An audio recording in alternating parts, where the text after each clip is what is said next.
Hello everyone, எல்லாருக்கும் வணக்கம். இது ஒரு வீக் டே விலாக். மார்னிங் எப்பயும் போல் 4 o'clock எந்திரிச்சிட்டு இம்மீடியட்டாக ஹேர் வாஷ் பண்ணிட்டேன், குளிச்சிட்டேன். ஏன்னா நான் ப்ரீவியஸ் நைட் ஆயில் வச்சேன், அதோடையே நான் ஒர்க் பண்ணேன், வேலையெல்லாம் செஞ்சுட்டு இருந்தேன்னா ரொம்ப ஆயிலியாக இருக்கும் ஃபேஸு.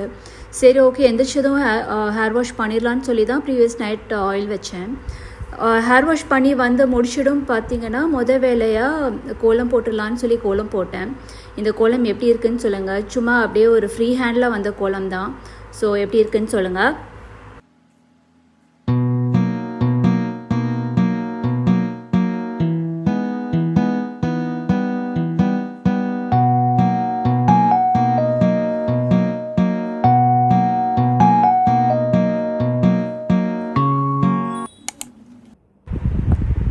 கோலம் போட்டு முடித்ததும் சரி அப்படியே விளக்கேற்றலான்னு பூஜா ரூம்களுக்கு விளக்கேற்றிட்டேன். நான் எப்பயுமே பார்த்தீங்கன்னா ஒரு 5 விளக்கு ஏற்றுவேன், அந்த நெய் விட்டு ஏற்றுவேன் அந்த 5 விளக்கு மட்டும். சரி எல்லா விளக்கும் ஏற்றிடலான்னு சொல்லி எல்லா விளக்கையும் ஏற்றிட்டு அந்த 5 விளக்கையும் நெய் விட்டு ஏற்றிட்டேன்.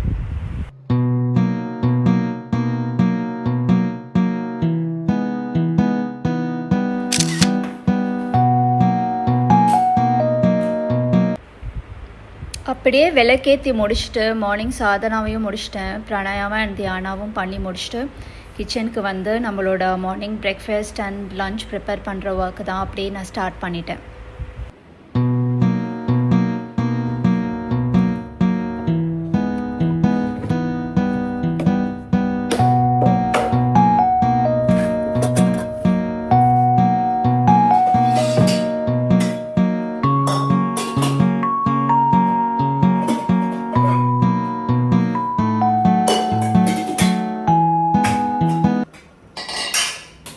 அன்றைக்கி பிரேக்ஃபாஸ்ட் பார்த்திங்கன்னா சப்பாத்தியும் சென்னா கிரேவி தான். லெஃப்ட் ஓவர் சப்பாத்தி மட்டும் போட்டுட்டு லெஃப்ட் ஓவர் சென்னா கிரேவி இருந்தது, அதை வச்சுட்டு மார்னிங் பிரேக்ஃபாஸ்ட் மேனேஜ் பண்ணியாச்சு. லன்ச்சுக்கு பார்த்திங்கன்னா மஷ்ரூம் பிரியாணி. நான் பிரியாணி வந்து வரகரிசியில் செஞ்சேன் அண்ட் மீல் மேக்கர், அப்புறம் ரைத்தா அண்ட் ஃப்ரூட்ஸ், அதெல்லாம் தான் லன்ச் மெனு பிளான் பண்ணிகிட்டு இருந்தேன். ஸோ சோயா பார்த்திங்கன்னா நான் இந்த பிராண்ட் தான் யூஸ் பண்ணுவேன், இது ரொம்ப நல்லா இருக்குது. நான் சில பிராண்ட்ஸ் யூஸ் பண்ணியிருக்கேன் இது இல்லாமல், பட் அதில் எனக்கு கன்சிஸ்டன்சி கரெக்டாக வரதில்லை எவ்வளோ தான் நான் ட்ரை பண்ணாலும். பட் இந்த பிராண்டில் பார்த்திங்கன்னா எனக்கு எப்பயுமே அந்த சோயா மீல் மேக்கர் வந்து ரொம்பவே நல்லாவே வரும்.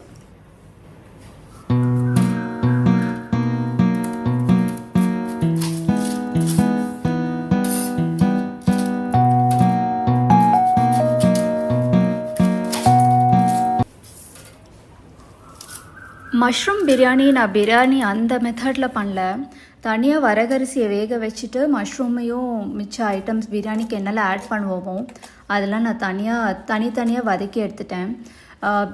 ரைஸ் ஏன்னா நான் அந்த வரகரிசியில் செஞ்சதில்லை, ரொம்ப குழஞ்சி வந்துருச்சுன்னா அதனால் தனித்தனியாகவே பண்ணிட்டேன். அப்படி பண்ணியும் பார்த்திங்கன்னா நல்லா இருந்தது, மஷ்ரூம் ரைஸ் வந்து ரொம்பவே நல்லா இருந்தது.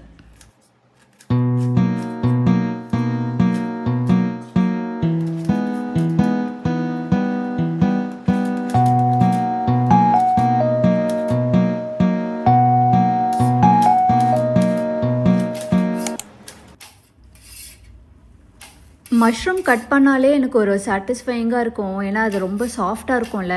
ஸோ அது கட் பண்ணனாலே எனக்கு ரொம்ப சாட்டிஸ்ஃபையிங்காக இருக்கும். உங்களுக்கு அந்த மாதிரி இருக்குமா சொல்லுங்கள்.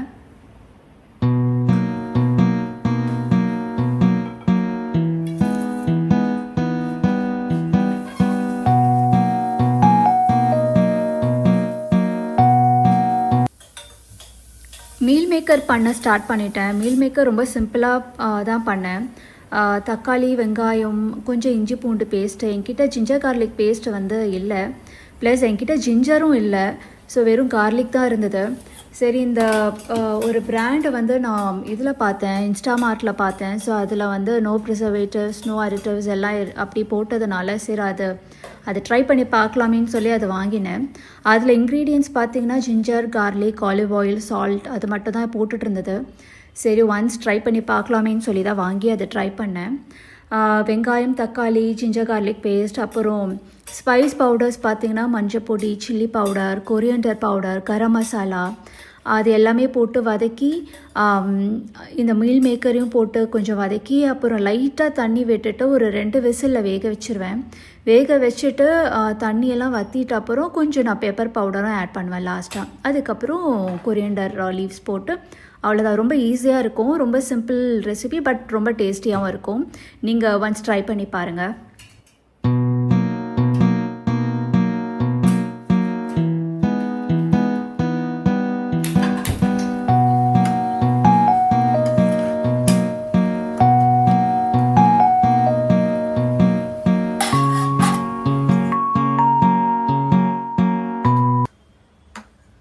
ஸோ நான் மஷ்ரூம் ரைஸ் இப்படி தான் பண்ணேன். அது பிரியாணின்னு நான் சொல்லக்கூடாது, மஷ்ரூம் ரைஸ் தான். பட் பிரியாணிக்கு என்னெல்லாம் இன்க்ரீடியன்ட்ஸ் ஆட் பண்ணுவோமோ அது எல்லாமே நான் ஆட் பண்ணேன். பட் தனித்தனியாக நான் ரைஸ் தனியாக வேக வச்சுட்டு இது தனியாக நான் வேக வச்சுட்டு ரெண்டுத்தையும் மிக்ஸ் பண்ணிட்டேன். ரொம்ப குழஞ்சி வந்துடக்கூடாதுன்னு சொல்லி இந்த மாதிரி பண்ணேன். டேஸ்ட் வைஸ் ரொம்பவே நல்லா இருந்தது.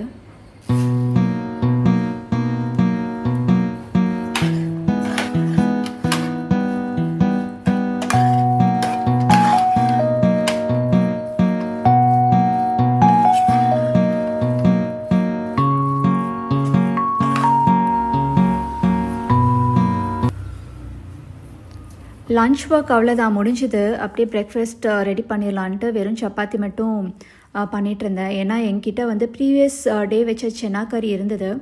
அதை யூஸ் பண்ணிட்டு அன்றைக்கி மார்னிங் பிரேக்ஃபாஸ்ட் வந்து முடிஞ்சுது.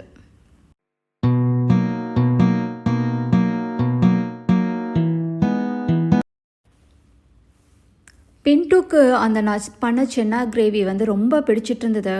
ஸோ அன்றைக்கி ப்ரீவியஸ் டேஸ் ஆஃப்டர்நூன் லன்ச் அவளுக்கு அதான் கொடுத்துட்ருந்தேன்.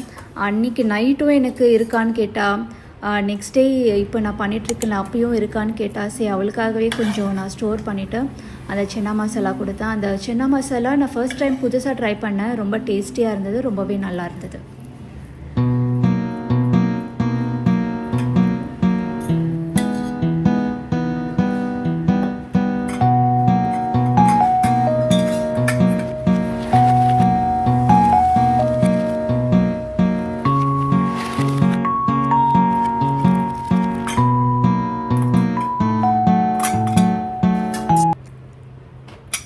அன்றைக்கி சாலட் என்னால் கொடுக்க முடியல. வெறும் லன்ச் அண்ட் ஃப்ரூட்ஸ் மட்டும்தான். என்னோடய ஷார்ட்ஸ் நீங்கள் ரெகுலராக பார்த்துட்டு இருந்தீங்கன்னா அதில் சாலட் கண்டிப்பாக இருக்கும். ஸோ பட் அன்றைக்கி மட்டும் என்னால் சாலட் கொடுக்க முடியல. ஸோ லன்ச் முடிஞ்சது. அவளுக்கு எல்லாத்தையுமே பேக் பண்ணிவிட்டு அவளுக்கு ஸ்கூலுக்கு அனுப்பியாச்சு.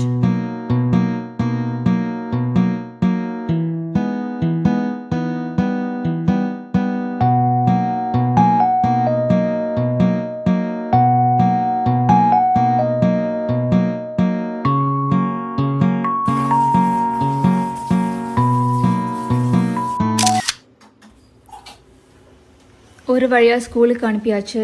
நான் மார்னிங் பார்த்தீங்கன்னா அட்லீஸ்ட் பை 6:45 எல்லா ஒர்க்கும் கம்ப்ளீட் பண்ணுவேன், பிரேக்ஃபாஸ்ட் அண்ட் லன்ச். ஏன்னா அடுத்து அவளை ரெடி பண்ணிவிட்டு ஸ்கூலுக்கு அனுப்பணும். வேன் யூஸ்வலி 7:10 7:15 வந்துடும். ஸோ அதுக்கு முன்னாடி எல்லாத்தையுமே ரெடி பண்ணிவிட்டு அவளையும் ரெடி பண்ணிவிட்டு அனுப்புறதுக்கு கொஞ்சம் கஷ்டமாக இருக்கும். லாஸ்ட் மினிட் வரைக்கும் நான் ஒர்க் பண்ணிகிட்டு இருந்தேன்னா.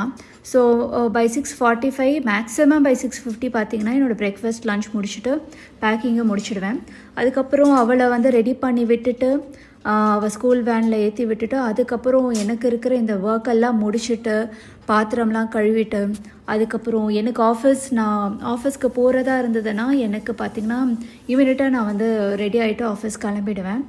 அன்றைக்கி பார்த்திங்கன்னா நான் ஒர்க் ஃப்ரம் ஹோம் தான் பண்ணேன். ஸோ எல்லாத்தையுமே முடிச்சுட்டு கொஞ்சம் ஹேருக்கு வந்து சீரம்லாம் அப்ளை பண்ணிவிட்டு கொஞ்சம் அதெல்லாம் பண்ணலான்னு சொல்லி பண்ணிகிட்ருந்தேன்.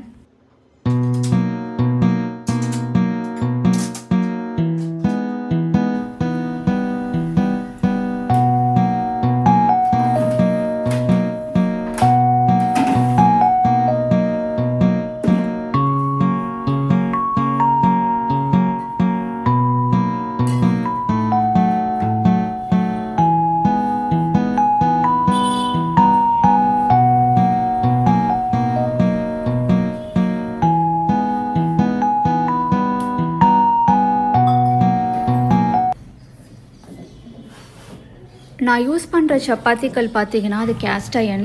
ஸோ அதை அப்படியே சீசன் பண்ணி வச்சலான்னு சொல்லிட்டு கொஞ்சமாக லைட்டாக கோகோனட் ஆயில் வச்சுட்டு டிஷ்யூ பேப்பர் வச்சுட்டு நல்லா அதை வந்து சீசன் பண்ணிட்டேன். தினைக்கும் பண்ண மாட்டேன், யூஸ் பண்ணும் போது எல்லாம் பண்ண மாட்டேன். எப்போல்லாம் நீடடோ அப்போ பார்த்திங்கன்னா கொஞ்சம் இந்த மாதிரி சீசன் பண்ணி வச்சுருவேன்.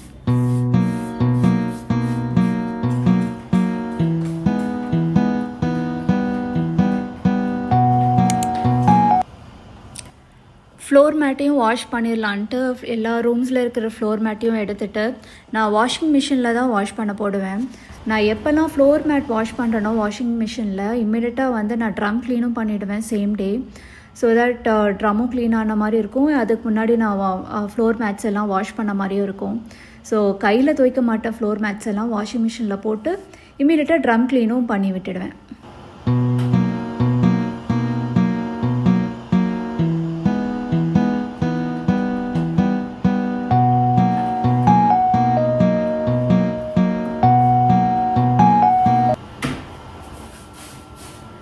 அடுத்து என்னோடய ரோபோட் சிட்டியை ஆன் பண்ணணும்.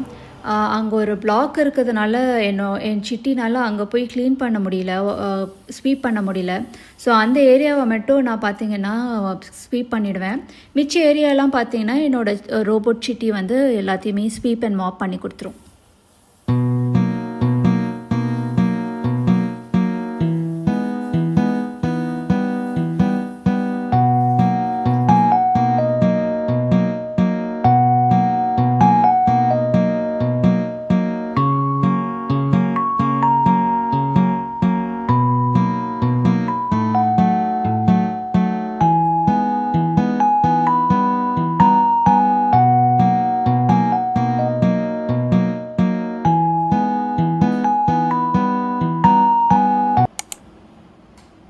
எல்லா ஒர்க்கையும் முடிச்சுட்டு அப்பாடான அந்த சப்பளங்கால் போட்டு உட்காரது எவ்வளோ சுகமாக இருக்கும்ல.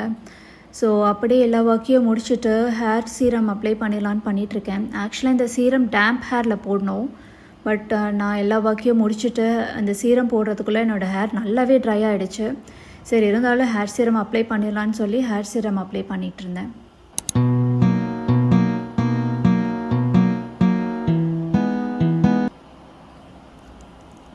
ஒர்க் ஃபார் ஹோம் முடிச்சுட்டு ஒர்க் ஃப்ரம் ஹோம் பண்ண ஆரம்பிச்சிட்டேன். ஸோ ஆஃபீஸ் ஒர்க் ஸ்டார்ட் பண்ணியாச்சு. ஷார்ப்பாக பை 9 கூட இல்லை, அதுக்கு முன்னாடி நான் லாகின் பண்ணியாச்சு. ஸோ அது போகும். அப்படியே நடுவில் கொஞ்சம் பிரேக் எடுத்துகிட்டு அப்பப்போ நான் அதை ஒர்க் பண்ணிகிட்ருப்பேன்.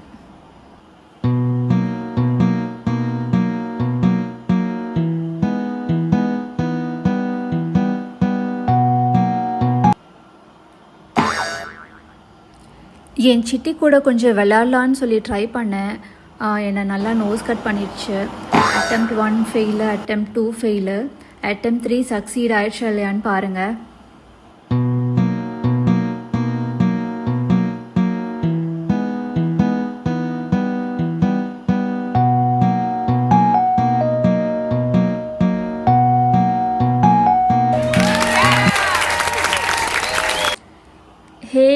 அட்டெம்ப்ட் 3ல சக்சீட் ஆகிடுச்சு. என் சிட்டி என்னை நோஸ் கட் பண்ணலை. ஃபைனலி சிட்டி வந்து சிட்டி கூட விளையாடுனது நல்லா இருந்தது. அண்ட் அட்டெம்ப்ட் 3ல ஒரு வழியாக சக்சீட் ஆகிடுச்சு.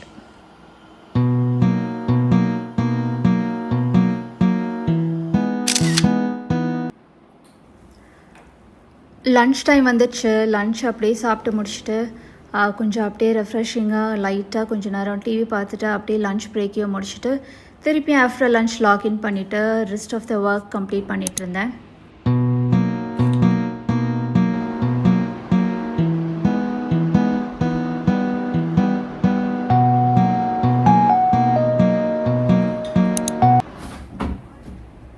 ட்ரம் க்ளீன் பண்ணிடலான்னு அப்படியே அந்த டீஸ்கலர் போட்டுட்டு இருந்தேன். ஸோ அந்த டீஸ்கலர் வந்து நம்மளோட லிக்விட் எங்கெல்லாம் யூஸ் பண்ணுவோமோ அங்கேயும் ட்ரம்லேயும் பார்த்திங்கன்னா நிறையா அந்த டீஸ்கலர் யூஸ் பண்ணிட்டு ட்ரம் க்ளீன் பண்ணிட்டேன்.